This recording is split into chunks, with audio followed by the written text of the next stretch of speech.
Seja muito bem-vindo ao Alerta Brasil dessa quarta-feira, hoje dia 28 de março, agora 9 horas em ponto, já acerta o seu relógio aí. E eu quero começar essa edição pedindo a sua participação, a turma já vai até colocar o número do nosso WhatsApp na tela para você mandar aquele recado que eu quero colocar aqui, ó, durante a nossa edição de hoje, não perde tempo. O nosso número é o 997617962. Não vai perder tempo que eu quero ler o seu recadinho hoje aqui durante o Alerta Brasil. E a gente já começa prestando o serviço para você, que daqui a pouco está saindo de casa. Vamos saber como fica a previsão do tempo para essa quarta? As imagens que você vê são da Avenida Paulista e a temperatura nesse momento 21 graus. Não vai passar ali da casa dos 29. Sai de casa com guarda-chuva, vai que aparece água, porque São Paulo a gente sabe que muda toda hora. Agora a gente já vê o trânsito aí. As imagens da Marginal Tietê nessa quarta-feira tem lentidão, 101 quilômetros aí de congestionamento. Sempre a região sul aí bem complicada. Vamos ficar atento ao rodízio também, as placas com final 5 e 6. Trens e metrô operando normalmente nessa quarta-feira, dá para ir com calma. E a gente já começa falando da caravana do ex-presidente Lula, que a cada dia ganha mais repercussão. Só que dessa vez pelos ataques que tem sofrido. Um ônibus usado pela equipe de Lula foi alvo de tiros. A polícia agora investiga para saber de onde vieram os disparos. Daqui a pouco eu te conto essa história inteirinha. E no interior de São Paulo, o sonho do carro próprio que vira pesadelo. Você vai conhecer o drama das pessoas que caíram em um golpe, perderam o dinheiro e ainda ficaram com as mãos, abanando. Já já eu trago um alerta para você aí de casa ficar bem, mas bem esperto. Continua com a gente porque eu vou falar de chuva. O temporal atrapalha a volta para casa dos paulistanos. A forte chuva atingiu a cidade na tarde de ontem. A chuva começou no meio da tarde e nuvens carregadas cobriram toda a região metropolitana. Guarulhos foi uma das cidades mais atingidas pelo temporal. A capital também entrou em estado de atenção. Ruas e avenidas ficaram alagadas. Famílias tiveram dificuldade em voltar para casa na hora da saída das crianças de creches e escolas. Vários pontos de alagamento também fizeram o trânsito parar na cidade de São Paulo.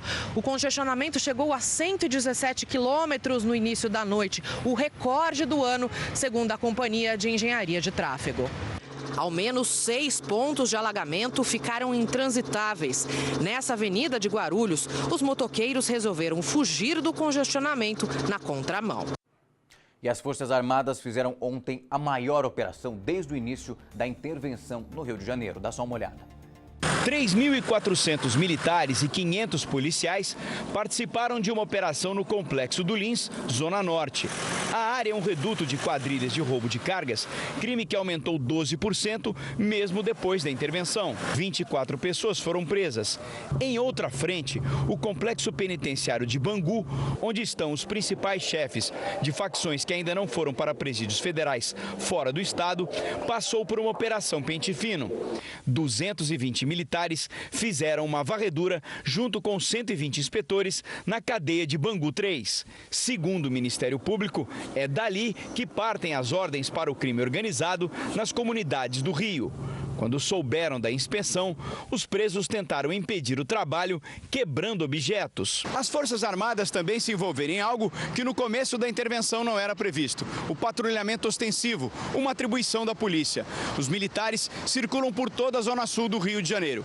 Um dos objetivos é identificar locais onde devem ser instalados pontos de vigilância permanente e aumentar assim a sensação de segurança. Mas nas ruas, muitos cariocas estão desapontados. Não melhorou nada, não senti diferença nenhuma e acho até que muito pelo contrário, tem havido vários conflitos aí. Para este pesquisador, a intervenção continua devendo em planejamento. A população carioca acolheu a intervenção como se fosse um náufrago segurando numa boia salva-vidas. É isso aí, milagre não existe da noite para o dia. O presidente Michel Temer aumentou para 1 bilhão e 200 milhões de reais a verba para a intervenção federal no Rio de Janeiro. A gente agora vai acompanhar essa reportagem completa para você entender como tudo isso está acontecendo por lá. Dá só uma olhada. Todas as vezes que vai à delegacia buscar informações sobre a morte do filho, Fábio ouve a mesma resposta. Que eu tenho que aguardar. Eu tenho que aguardar o encaminhamento da investigação, entendeu? Benjamin era o caçula, tinha 1 ano e 7 meses. Foi atingido num confronto entre traficantes e policiais no Complexo do Alemão, no Rio. Outras 3 pessoas morreram no tiroteio. O que a gente realmente quer ouvir não chega no ponto-chave, né? Que você fala, ó, foi a polícia que matou, foi o bandido que matou. Então, até então, a gente está sem ver nada. Benjamin faz parte de uma estatística alarmante. Só nos 3 primeiros meses deste ano, o Rio de Janeiro registrou 20 casos de crimes coletivos, que é quando 3 ou mais pessoas são assassinadas na mesma ação. Em 2017, foram 56 ocorrências desse tipo, quase todas com uma característica em comum. Os responsáveis pelas mortes continuam impunes. São crimes que não deixam muitos vestígios. Temos também a falta de estrutura da Polícia Civil. A investigação da Polícia Civil acaba sendo falha porque não possui um aparato de investigação moderno. Até agora, o caso com o maior número de vítimas no ano foi na Rocinha. No sábado, 8 pessoas morreram no confronto entre PMs e traficantes na comunidade. Entre elas, um rapaz de 18 anos, que, de acordo com a família, não tinha envolvimento com o tráfico. A divisão de homicídios está investigando a ação dos policiais. No dia seguinte, 5 jovens foram assassinados em Maricá, na região metropolitana do Rio. A chacina é atribuída a milicianos. Por enquanto, ninguém foi preso. Uma impunidade que atormenta a mãe de Benjamin, que também levou 2 tiros no dia em que viu o filho morrer. Isso não é tiro perdido, isso é chato, entendeu? Porque o tiro perdido, ele sempre acha uma vítima e é só inocente, entendeu? Como aconteceu com meu filho. Só para fazer uma correção, essa reportagem que você acabou de ver fala sobre os crimes coletivos que aconteceram no Rio de Janeiro. Um número maior se comparado com o mesmo período aí do ano passado. Situação bem difícil por lá. Não tem relação, como eu disse anteriormente, com a verba liberada pelo presidente Temer para a intervenção, que acontece também lá no Rio. E no Ceará, moradores de Fortaleza estão há 4 dias sob ataque de criminosos. Para reforçar a segurança, o governo prometeu colocar nas ruas policiais que estão de folga e até pagar hora extra. Nas ruas, a sensação de quem precisou sair de casa era de insegurança. Com mais um ônibus queimado na noite de ontem, a cidade já teve 11 veículos queimados desde sábado. Foi grande a movimentação de policiais militares e guardas municipais nos terminais de ônibus da capital durante todo o dia. Eles fizeram um monitoramento de embarque e desembarque dos passageiros que, mesmo com a segurança reforçada, ficaram amedrontados. É horrível, é triste. Eu estou com 75 anos de caminhada, nunca tinha visto essas coisas na minha vida. Nesta madrugada, criminosos explodiram 2 agências bancárias no município de Heriutaba, interior do estado. A polícia ainda está investigando se as ações têm relação com os ataques em Fortaleza.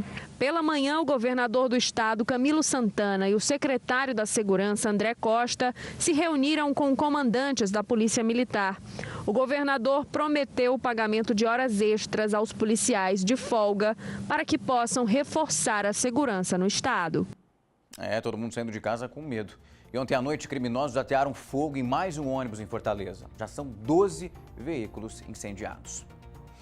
Tem também o padre que foi preso, acusado de extorquir fazendeiros. Ele invadia as terras e depois vendia os terrenos. O missionário foi preso em uma rodoviária. Eu vou fazer um intervalinho rápido e daqui a pouco estou de volta com o Alerta Brasil.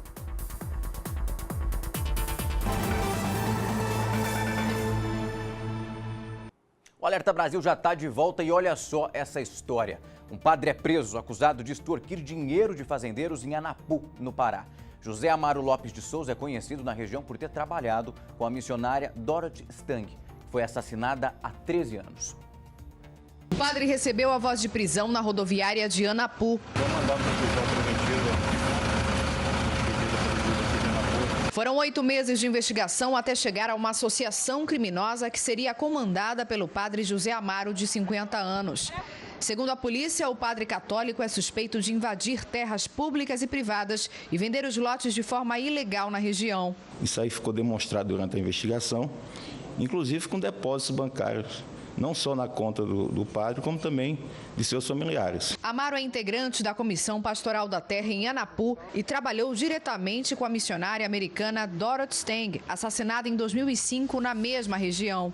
Durante as investigações, a polícia descobriu que o padre cobrava até R$7 mil para não invadir as terras de fazendeiros da região. Além do crime de extorsão, há denúncias de assédio sexual. Ficou constatado nos autos, inclusive uma situação em que a moeda de troca para uma não invasão, digo assim, a omissão de uma invasão, foi favores sexuais. Computadores e celulares foram apreendidos na casa do padre e na paróquia. Ele teve a prisão preventiva decretada pela Justiça e foi levado até a cidade de Altamira para prestar depoimento. Na saída, ele não quis falar com a imprensa. Tudo na mão de Deus. Tudo na mão de Deus. O padre foi levado para a mesma penitenciária onde o mandante do assassinato da Dorothy Stang cumpre pena. A Comissão Pastoral da Terra disse que só vai se pronunciar depois que tiver acesso ao inquérito. Olha, é difícil ver uma cena dessa e também uma frase aí, tá na mão de Deus, padre. Como que o pessoal começa a ter qualquer tipo de confiança? A gente na semana passada mostrou duas situações aqui. Um padre, na verdade, padres de uma paróquia que eles pegavam ali o dinheiro que era doado pelos fiéis e acabavam desviando tudo isso. No começo aí, na semana de estreia do Alerta Brasil, teve também um padre aqui da nossa região, de Matão, que tinha um caso um caso escondido aí, para falar a verdade, com um rapaz. Tá difícil confiar nos padres, né? Claro que não vamos generalizar, colocar a culpa em todo mundo, porque nós sabemos que nem todos são assim. Mas o que você está vendo aí é um padre sendo preso, acusado de participar de um esquema criminoso. A gente confia tanto aí, vai até a igreja, fala com o padre, acaba se confessando muitas vezes, mas ó, um desse daí acaba tirando a confiança de uma paróquia toda. Como que é possível agir dessa forma? Estamos falando de um missionário, alguém que deveria ter uma postura muito diferente dessa que você está vendo aí. Sem dúvida, é um péssimo exemplo. E um dos maiores narcotraficantes de drogas no Brasil é preso. O homem chegou a ser resgatado aí do hospital que estava completamente cercado por policiais. Dá só uma olhada na reportagem. Marcelo Christian Batista, de 42 anos, foi preso neste galpão. Ele não reagiu à prisão e disse aos investigadores que estava trabalhando no local. O homem era procurado desde 2016. O delegado explicou o motivo de não apresentar o preso. Ele já teve uma ocorrência em 2001, que ele foi resgatado, mesmo com escolta policial, de um hospital. Então, é um indivíduo que apresenta uma periculosidade a ser considerada e, por isso, a Polícia Civil toma todas as medidas preventivas aí em respeito à segurança da própria instituição, da sociedade e do próprio investigado como um todo. Segundo os investigadores, o homem conhecido como Marcelão tem envolvimento com o tráfico internacional de drogas e é conhecido como um dos principais narcotraficantes de Minas Gerais. Ele chegou a ficar 12 anos foragido, morando na fronteira com o Paraguai. Voltou para Belo Horizonte em 2014, quando foi preso, mas em 2015 recebeu o benefício da prisão domiciliar. Marcelo também é suspeito de comandar o ataque a 2 ônibus na Avenida Carlos Luz, em Belo Horizonte, no dia 9 deste mês. Os veículos foram cercados por 7 homens que mandaram todos descer e atearam fogo. Para o delegado, a prisão de Marcelo Christian é muito importante para o Estado. Ele sempre esteve envolvido, segundo as apurações, expedientes já concluídos, com crimes bastante graves e com uma articulação muito grande dentro e fora aqui do Estado de Minas Gerais. Nem a polícia está amedrontando mais. Eu vou te mostrar agora o flagrante do drama vivido por motociclistas que andam pelo nosso Brasil aí. Olha só, quando esses motociclistas percebem que vão ser roubados, eles tentam escapar. A câmera que você está vendo essa imagem, ela foi acoplada ali no capacete. E isso aconteceu lá na rodovia Índio Tibiriçá, Rio Grande da Serra, na Grande São Paulo. Na sequência, aí os outros motociclistas começam a retornar. Essa imagem que você está vendo, esse corre-corre aí, tudo isso registrado por uma câmera, melhor dizendo, que estava lá no capacete. De repente, vários assaltantes vão aparecendo ali no vídeo, no outro lado da rodovia e vão correndo aí na direção. O motociclista, ele acelera, ele consegue escapar. Aí, ó, essa imagem que você está vendo, mostram aí os bandidos. Que situação! Pouco depois, ele ainda comenta a situação com os outros motociclistas. Aí tudo isso foi compartilhado através das redes sociais. É um cenário difícil, o pessoal tenta se proteger, colocar capacete ali para fugir dos bandidos. Mas esses motociclistas aí, ó, são praticamente cercados pelos bandidos. que você está vendo aí, ó, praticamente um cerco. Eles batem a camiseta no rapaz que estava pilotando essa moto, ele tenta ali fugir, tenta correr, mas é um cerco que foi montado. Tudo isso aconteceu durante o dia, pelo que você está vendo. Ó, os bandidos ali, ó, com camiseta, outro apontando o que parece ser uma arma, tem que ficar atento. Claro que essas imagens, elas servem de alerta para o pessoal ficar esperto ali, ó. Não tem mais durante o dia, não tem mais durante a noite. Motociclistas tomem aí muito, mas muito cuidado. E um adolescente é encontrado morto em parque da Zona Norte de São Paulo. O rapaz levou 2 tiros e teve o celular roubado. Em protesto, os moradores do bairro colocaram fogo no ônibus. Dá só uma olhada na reportagem. Vigia tem, mas ninguém viu o crime acontecer. O corpo do adolescente foi encontrado no Parque Pinheirinho d'Água, que fica no Jardim Rincão, zona oeste de São Paulo. Segundo a polícia, Aleph Kainan, de 17 anos, levou 2 tiros. Ele teria sido perseguido e por isso tentou se esconder perto das quadras e dos banheiros desativados. O celular dele foi roubado. O assassino fugiu. Policiais procuraram, mas não encontraram no local nenhuma câmera de segurança. Aqui na delegacia, a mãe do rapaz prestou o depoimento. Disse que o filho não era usuário de drogas e que ele não havia se queixado de nenhuma ameaça. Se recebeu ameaça, ele não falou nada para nós, não, hein? Foi visto pela última vez numa festa no bairro no domingo à noite. Morava com a família numa viela na periferia. Não trabalhava, mas tinha um sonho. Uns meses atrás ele ia viajar, né, para jogar bola. Qual que era o sonho dele? Ser jogador. Amigos dizem que o corpo do adolescente levou muitas horas para ser retirado do parque e levado para o Instituto Médico Legal. Em protesto, vândalos queimaram um ônibus e apedrejaram outro na mesma região. Em nota, a Secretaria de Segurança Pública diz que vai apurar a demora aí na remoção do corpo e que vai tomar todas as medidas cabíveis. A polícia procura pelo homem que fugiu após ter matado a ex-mulher agora à noite, isso na Grande São Paulo. Eles estavam há 2 anos separados. Diogo soube da morte da mãe na faculdade pelo celular. O meu irmão me ligou, né? A primeira vez eu não atendi, aí ele ligou de novo 3 vezes. Aí me mandou um áudio no WhatsApp, aí eu respondi. Fui pra fora da sala e respondi ele.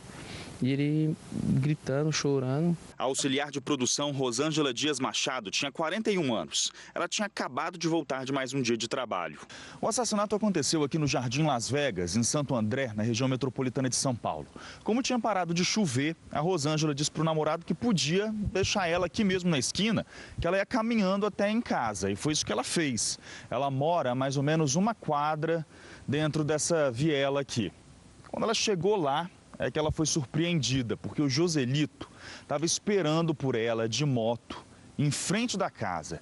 Ele pegou ela pelo braço com força, puxou mais umas 3 residências à frente e foi aí que os vizinhos pararam de ouvir a discussão e ouviram os tiros. 4 disparos. Os vizinhos viram quando o açougueiro Joselito de Lima, de 47 anos, encontrou com o pai em uma esquina e fugiu, cada um em uma moto. Rosângela e Joselito foram casados por 22 anos. E segundo a própria família, o casamento começou a dar errado depois que ele começou a beber. O vício em cachaça. Era para ele decidir a vida dele, ou ele queria cachaça ou ela. Eles tiveram 2 filhos e o mais novo, de 16 anos, viu o crime. Viu o próprio pai matando a mãe. E segundo os vizinhos, as ameaças eram recorrentes, aconteciam no meio da rua. Ele tinha deixado muito claro que antes de voltar para o Sergipe, de onde é a família dele, ele mataria o filho mais velho, a ex-mulher e o namorado dela. E quando ele bebia, ele ficava fora do controle e queria bater em todo mundo. Queria bater nela e nos filhos. Rosângela e Joselito estavam separados há 2 anos. E ela tinha começado a namorar o professor particular do filho mais novo há 4 meses, tentando reconstruir a vida. E ele não aceitava isso. Não tem palavras. O que eu sinto é ódio por ele, falar a verdade pra você. É ódio. Não tem sentimentos por ele. Secretários da Prefeitura de São Paulo são acusados de descaso. Isso porque eles teriam ignorado o alerta de risco de uma comunidade atingida pelo temporal. Dá só uma olhada nisso tudo. Uma semana depois da morte de Sofia, de 1 ano de idade, amigos e parentes fizeram um protesto por moradia. Quantas quantas Sofias nós vamos ter que perder? Os pais da menina reclamam uma falta de atenção das autoridades. Nós queremos que ajude todo mundo aí, né, que se encontra nessa situação, né? A prefeitura não venha virar as costas para nós, né, para que amanhã ou depois outras famílias venham sentir a dor que nós está passando. A família morava em um barraco e Sofia estava em cima da cama. Mas a água invadiu tudo e ela foi levada pela correnteza. Quebrou as vigas e levou tudo. Minha filha também. Os próprios moradores resgataram a única filha de Diego e Paloma. O caso de Sofia fez o Ministério Público entrar com uma ação civil pública contra o prefeito regional do bairro e o secretário municipal de habitação. O principal argumento é que os dois tinham conhecimento da ocupação irregular perto do córrego. Em maio de 2017, foram notificados para resolver o problema da comunidade que vive em área de risco e nada foi feito. Os procuradores entenderam que Carlos Eduardo Fernandes e Fernando Chucre foram omissos em relação à destruição das casas, que resultou na morte da criança. Eles são acusados de improbidade administrativa e, se condenados, podem perder o cargo e até os direitos políticos. A prefeitura disse que não foi notificada.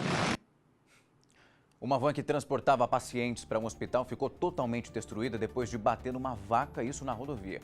17 passageiros ficaram feridos. Robson Ritt agora vem com as informações para contar se alguém ficou ferido gravemente. Olá, Ugarte. O motorista da van de 31 anos teve ferimentos graves e está internado em um hospital daqui de São José do Rio Preto. Já as outras vítimas, os passageiros, tiveram ferimentos leves e foram levados para um hospital de Ibirá e em seguida liberados. Segundo a polícia, a van estava chegando perto do trevo de Ibirá quando uma vaca atravessou na frente desse veículo, que acabou batendo e em seguida capotou várias vezes. Segundo informações, os pacientes iriam fazer um tratamento em um hospital daqui da cidade. Por enquanto, a polícia segue investigando esse caso. Voltamos aos estúdios da Record News. Eita, que susto! E primos morrem eletrocutados em fazenda. Eles estavam debaixo do sol quando se envolveram, melhor dizendo, em um acidente com um trator. No chão, coberto, o corpo de Weberson Conceição Silva, de 23 anos. Ele trabalhava junto com o primo para plantar sorgo, cada um em um trator. Só que ao fazer essa curva, a máquina conduzida pelo primo de Weberson bateu e derrubou este poste. Eberson quis ajudar o primo. Ele desceu do trator e, com uma chave de fenda, tentou puxar a fiação elétrica que estava presa na máquina do primo. Só que esses fios são de alta tensão e isso fez com que Eberson recebesse uma descarga elétrica muito forte e não resistiu. Segundo a CEMIG, é em torno de 3.800 volts. E aí veio a ficar caído no local. Triste, o primo de Weberson não saiu de perto do trecho que aconteceu um incidente. Ele preferiu não falar conosco, mas contou para o Corpo de Bombeiros que tentou socorrer o Weberson quando percebeu que a área estava conduzindo energia elétrica. Quando o Corpo de Bombeiros chegou à fazenda, não tinha como socorrer a vítima. Foi preciso esperar que funcionários da CEMIG chegassem no local para desligar a transmissão de energia e isolar a área. Só depois, os bombeiros puderam resgatar o corpo que estava embaixo dos fios elétricos. O Eberson morava em Santa Juliana e veio do Pará para trabalhar. A situação ainda foi avaliada pela perícia da Polícia Civil de Uberlândia, que iria liberar o corpo para o IML. E agora você vai ver uma briga de trânsito no aeroporto de Brasília. Dá só uma olhada nessa imagem comigo. O motorista ameaça outro, olha só, com um tijolo na mão. Em seguida, primeiro eles conversam, ele tem os xingamentos, mas depois ele vai até chutar esse rapaz que em certo momento vai descer do carro. A vítima é esse rapaz que você veio comigo, que está dentro do veículo. A confusão teria começado depois que esse moço encostou aí no carro desse agressor. Ele é praticamente obrigado a descer do carro e também dá para ver que o jovem ali tenta conversar em certo momento, os dois tentam bater um papo, mas a situação não melhora não. O rapaz em algum momento aí que você vai ver junto comigo, tá saindo dali, só que o outro, tá bravo demais, acaba levando um chute aí. Ele foi levado para o Instituto Médico Legal, onde os exames foram feitos ali, a polícia foi chamada, mas quando chegou, os envolvidos já tinham dado no pé, todo mundo tinha ido embora. O motorista ainda não foi identificado. E o rapaz que foi ameaçado e agredido prestou depoimento e foi liberado. Vamos com calma, gente. Ficar brigando aí em estacionamento, a gente sabe que um momento de descuido pode gerar uma tragédia. A gente mostra isso aqui praticamente todo dia. Mas, ó, teve discussão, bate-boca, um ameaçando o outro com uma pedra. E não tá fácil não, hein? População revoltada rende um ladrão dentro de um ônibus. O Gabriel Rodrigues vai contar agora para nós como tudo isso aconteceu. Oi, Algarte, bom dia para você e a todos que nos acompanham. Essa história toda aconteceu exatamente de onde eu falo ao vivo, aqui na Praça 7, na região central de Belo Horizonte. De acordo com informações de testemunhas, o homem que aparece sendo agredido nas imagens tinha roubado um celular aqui no cruzamento dessas duas, que são as avenidas mais importantes da capital mineira. Na tentativa de se esconder, ele entrou no primeiro ônibus do transporte público coletivo que passou. Só que algumas testemunhas correram atrás e conseguiram capturar esse homem dentro do ônibus. Lá mesmo, ele foi agredido por várias dessas pessoas. Depois, o homem foi jogado para o lado de fora do ônibus e acredite, mesmo com a quantidade grande de pessoas que aparecem nas imagens em volta dele, o suspeito conseguiu fugir, mas a população mais uma vez correu atrás dele e conseguiu segurar o homem até a chegada da polícia. Vale lembrar que essa não é a solução indicada pela polícia, jamais reagir e muito menos tentar fazer justiça com a própria mão. Mas diante disso tudo, fica aí o reflexo da população revoltada com essa onda de crimes que não para de crescer. Depois que a polícia chegou, o homem foi conduzido para a delegacia e preso em flagrante. Voltamos aos estúdios da Record News. Valeu pelas informações, Gabriel. A turma tá de cabeça quente, ninguém tá deixando passar nada, não. E olha só, um ladrão atira na direção de funcionários, isso de um bar depois de um assalto lá no Rio de Janeiro. O crime, por pouco, não acabou em tragédia. As imagens de uma câmera de segurança mostram o lado de fora de um bar na Tijuca, na zona norte do Rio. Funcionários conversam antes do início de mais um dia de trabalho. Mas repare no canto esquerdo do vídeo. 2 homens chegam em uma moto e abordam 2 pedestres. Eles são obrigados a entregar os pertences e ainda são revistados. A ação é rápida. O carro vermelho estacionado sai. Não é possível identificar se ele dava escolta aos criminosos. Os pedestres são liberados em seguida e correm. Um deles entra no bar. Antes de fugir, um dos bandidos ainda se atrapalha e cai da moto. Ele se levanta, sobe na garupa e vai embora. Mas não sem antes atirar na direção do bar, que tem os vidros atingidos pelos disparos. Este homem, que prefere ter a identidade preservada, estava no local quando tudo aconteceu.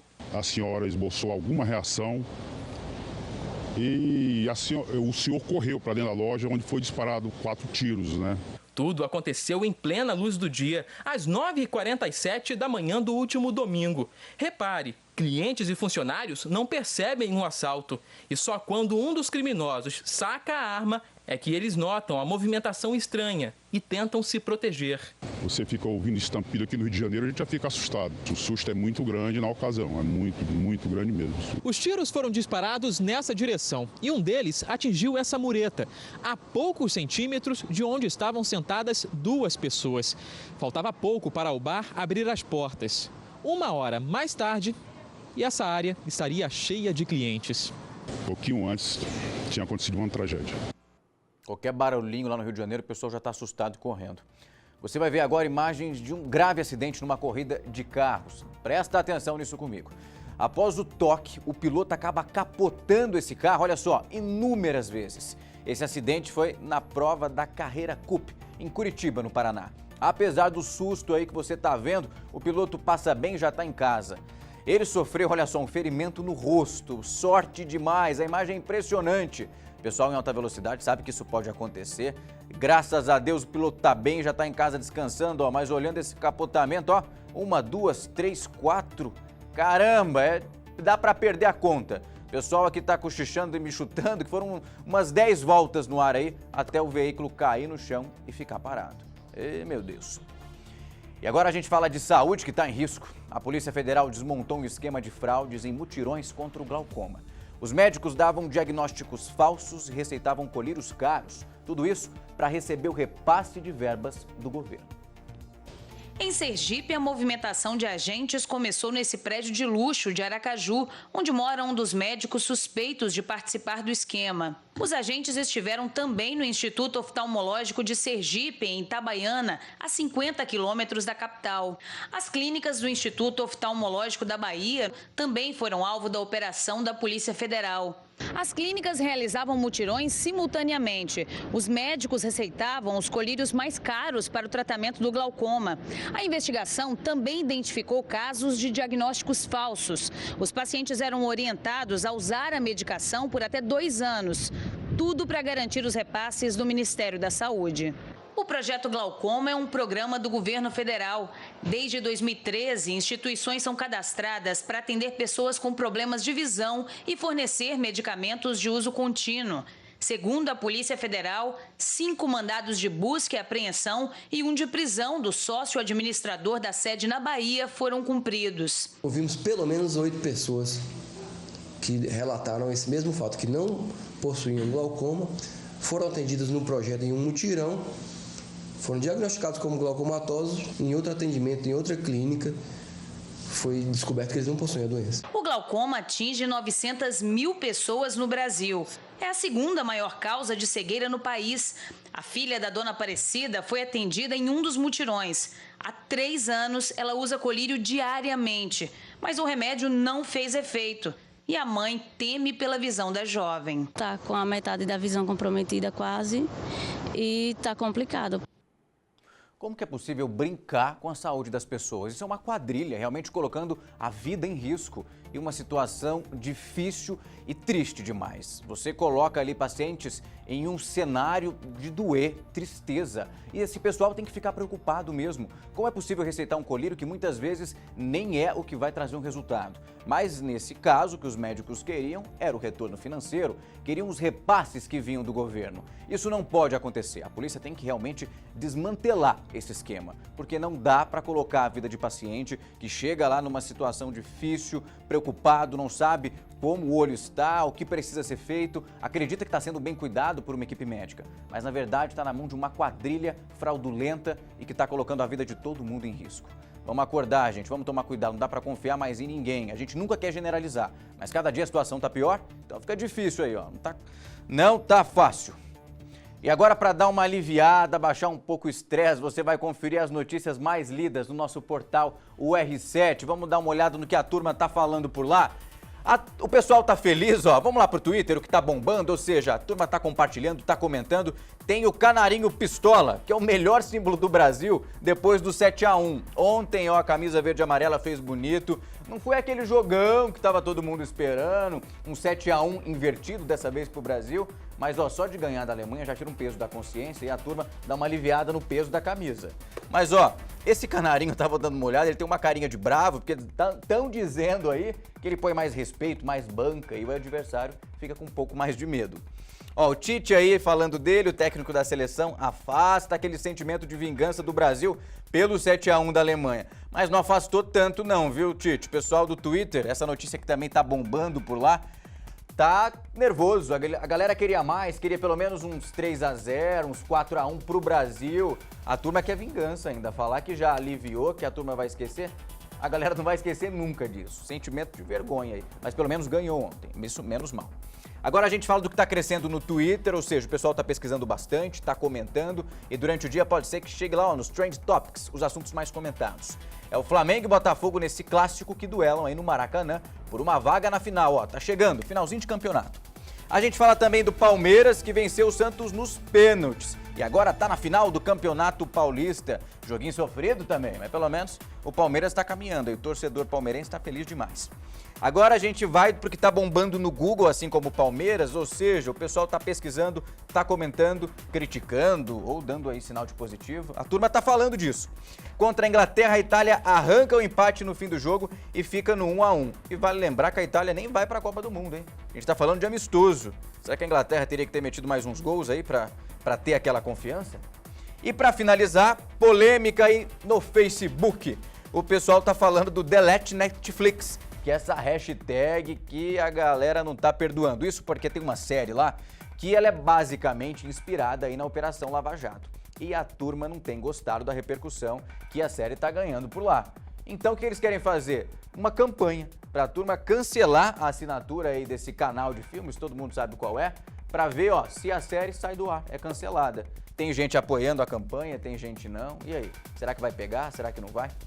E você também quer participar aqui do Alerta Brasil? Manda o seu alô pra gente, aqui você vai ser ouvido. É só usar a nossa hashtag, que vai aparecer aí na sua tela, hashtag Alerta Brasil, ou então manda o zap, que eu comentei lá na abertura do jornal. O nosso DDD é o 16 e o telefone é o 99762-7961. Manda a sua participação pra cá, eu vou colocar ela ao vivo, eu quero saber o que você tá pensando.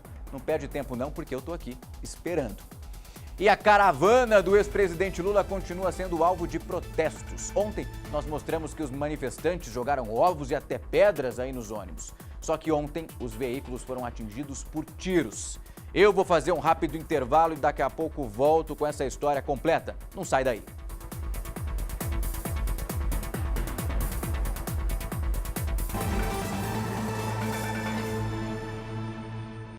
Já tô de volta, acerta o seu relógio aí junto com o meu, agora 9 horas e 41 minutos. E tô de volta para falar do Lula, porque a caravana do ex-presidente está virando notícia por onde passa. Isso devido aos ataques. Ontem nós mostramos que manifestantes jogaram ovos e até pedras nos veículos. Só que agora a situação ficou mais séria. 2 ônibus de uma caravana do ex-presidente foram atingidos por tiros no Paraná. A polícia vai investigar esse ataque. Nas imagens que circulam nas redes sociais, é possível ver marcas na lataria do ônibus. Isso foi numa rodovia entre as cidades de Quedas do Iguaçu e Laranjeiras do Sul, no interior do estado. Lula não estava em nenhum dos ônibus. Os veículos também tiveram os pneus furados por pregos. Por sorte, ninguém ficou ferido. Vamos comentar uma coisa aqui rapidinho? É claro que ideologia política, cada um tem a sua. Agora, extremismo é algo que entristece muita gente e não dá para chegar nessa situação. Se você não concorda com o passado de Lula, que ele seja um futuro candidato, ok, você tem seu direito. Só que agora, colocar a vida de pessoas em risco, tiroteio, acertar trabalhadores que não tem nada a ver com a ideologia política que você acredita, é preciso tomar cuidado. Extremo não faz bem para ninguém. Você tem seu candidato, torce para ele, mas agora sair atirando numa caravana sem saber quem vai ser acertado ou não, se essa bala vai chegar a um alvo que não deve chegar. Isso não pode acontecer. A gente está falando de uma campanha política, um possível candidato. Por mais que você não concorde com o que esteja acontecendo, não dá para chegar nesse ponto. Virar faroeste e sair matando o possível candidato político. A gente já mostrou aqui nas semanas anteriores, melhor dizendo, o caso da vereadora Marielle Franco no Rio de Janeiro, que foi morta, possivelmente por defender uma ideologia política. Não dá para chegar nesse ponto. Vamos colocar a mão na consciência. E chegou a hora das trocas na política. O presidente Michel Temer se prepara para substituir pelo menos 10 ministros que vão disputar as eleições. O primeiro a deixar o cargo vai ser o ministro da Saúde, o Ricardo Barros, do PP. A terça-feira foi de prestação de contas para o ministro da Saúde, que deixa o cargo nos próximos dias. Deputado licenciado pelo PP, Ricardo Barros é um dos ministros que vão tentar renovar o mandato nas urnas. Para cumprir a lei eleitoral, é preciso deixar o cargo até 7 de abril. Minha cartinha de agradecimento para o presidente, vou entregar para ele e quando ele quiser, ele pode publicar a minha exoneração. O presidente desistiu de entregar a pasta da saúde a Gilberto Occhi, prefere mantê-lo no comando da Caixa Econômica e espera nova indicação do PP para o ministério. No início da noite, o Planalto confirmou a demissão do presidente do BNDES. Paulo Rabelo de Castro deve se candidatar à presidência pelo PSC. As trocas no time de primeiro escalão de governo podem alcançar 17 cargos. É mais da metade de toda a equipe. E já que faltam apenas cerca de 9 meses para o fim do mandato, o presidente Temer pode optar por manter técnicos no comando de algumas pastas. E a troca que causa mais expectativa é a do ministro da Fazenda, Henrique Meirelles, que deve ser anunciada na próxima terça. Agora à noite, pela internet, o próprio ministro Meirelles divulgou que vai se filiar ao MDB no dia 3. Mais cedo declarou que não bateu o martelo sobre ser candidato à presidência ou vice na chapa de Temer. Ainda temos um longo fim de semana à frente, aí uma série de coisas. Vou hoje começar a receber dados aí, inclusive de pesquisas qualitativas e conversas com partidos continuam e vamos até o da próxima semana, tomar uma decisão final. A presidente do Supremo Tribunal Federal, a ministra Carmen Lúcia, divulgou medidas para garantir a segurança do ministro Edson Fachin. Já informou que todas elas foram tomadas. O ministro declarou que ele e a família estão recebendo ameaças. Carmen Lúcia disse que já aumentou o número de agentes que fazem a segurança do ministro do STF e que esses agentes também estão autorizados a estender a escolta aos parentes de Edson Fachin em Curitiba, mesmo aí durante as viagens. Segundo a nota, 2 delegadas da Polícia Federal foram designadas para acompanhar as denúncias de todos os magistrados do país. Além disso, os outros ministros também foram questionados sobre a necessidade de aumentar a segurança. O ministro Edson Fachin informou que está recebendo ameaças, mas não especificou quais e como isso aconteceu. O presidente da Câmara, Rodrigo Maia, e a OAB e o ministro também da Segurança manifestaram repúdio a essas ameaças e também apoio aos ministros do Supremo Tribunal Federal. E um estelionatário que fez mais de 100 vítimas nas regiões de Franca e de Ribeirão Preto, no interior de São Paulo, está sendo procurado. O escritório dele, inclusive, foi atacado. Imagina comprar o carro dos sonhos pagando apenas R$ 358 por mês. Foi exatamente essa facilidade e os juros baixos que atraíram muita gente para um golpe que já pode ter feito quase 100 vítimas na região.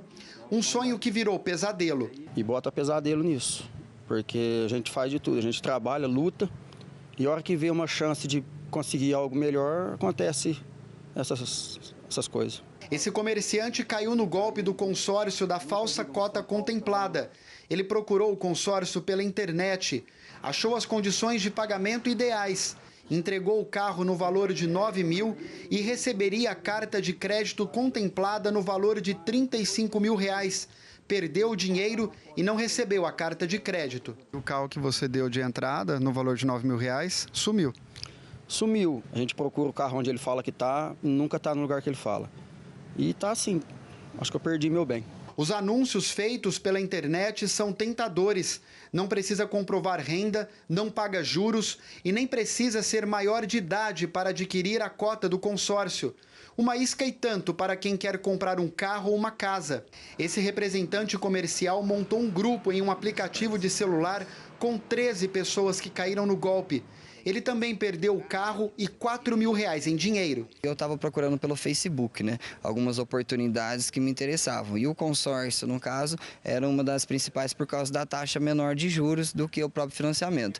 E aí a gente encontrou esse pessoal que vendia carta contemplada, né? E agora está meio que no auge, comprar essa carta contemplada e tudo. E ele me deu um prazo muito pequeno, de 7 dias para mim estar com o meu carro, porque era simplesmente comprar de alguém e transferir para o meu nome. E aí eles vão te prometendo, ó, a carta já está passando para o seu nome, eles vão te ligar, Aí isso ficou 15 dias. Ninguém ligava para confirmar os dados, eles não passavam cota, não passava grupo, não passava o que estava acontecendo e você atrás deles, eles fugindo. Foge. Somente no 4º Distrito Policial, 15 boletins de ocorrência foram registrados.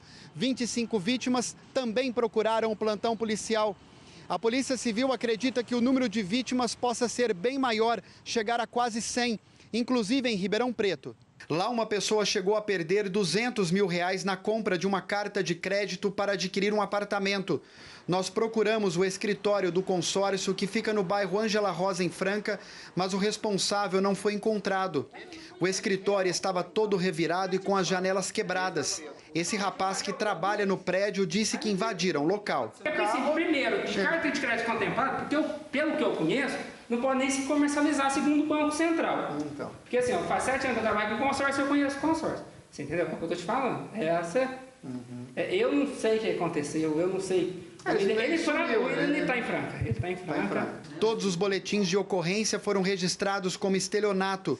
O responsável por vender os consórcios chegou a ser detido na semana passada pela Polícia Militar, mas foi liberado.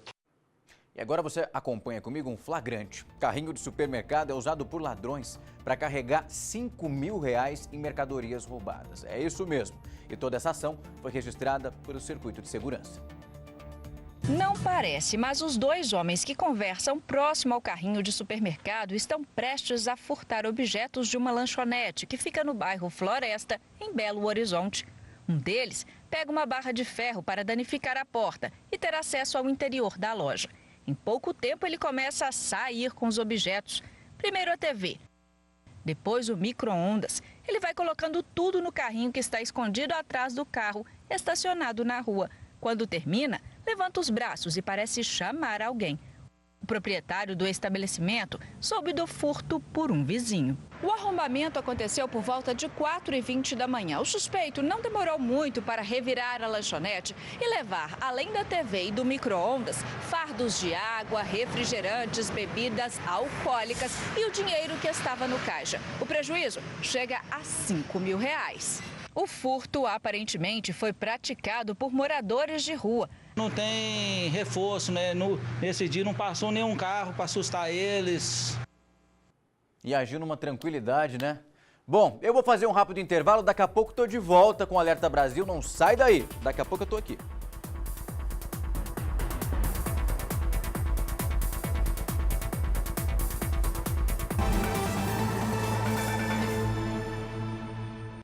Já estou de volta e com uma pergunta para você. Você sabe, por acaso, o que é gasolina formulada? Pois saiba que você já pode ter usado esse tipo de combustível muito inferior no seu carrão aí. Vamos prestar atenção agora nessa reportagem para não ser enganado. Uma faixa do posto avisa: não trabalhamos com gasolina formulada. Eu nunca prestei nem atenção em relação a isso, nunca ouvi falar sobre isso. Não tenho ideia do que seja. O que muito consumidor também não sabe é que pode estar abastecendo o carro com a gasolina formulada sem ser avisado. Diferente deste posto aqui, nem todos alertam aos clientes qual tipo de gasolina está saindo da bomba. A gasolina formulada não é proibida e, segundo o Sindicato dos Revendedores de Combustíveis, é em média 20 centavos mais barata. Mas isso tem um motivo. A formulada se pega aquele resto de gasolina, a parte pior da gasolina que foi refinada, aquela que sobrou, se leva para laboratórios e aí são colocados outros itens, 200 em média, que podem ser solventes ou outros produtos químicos, para que essa gasolina seja parecida com a gasolina comum.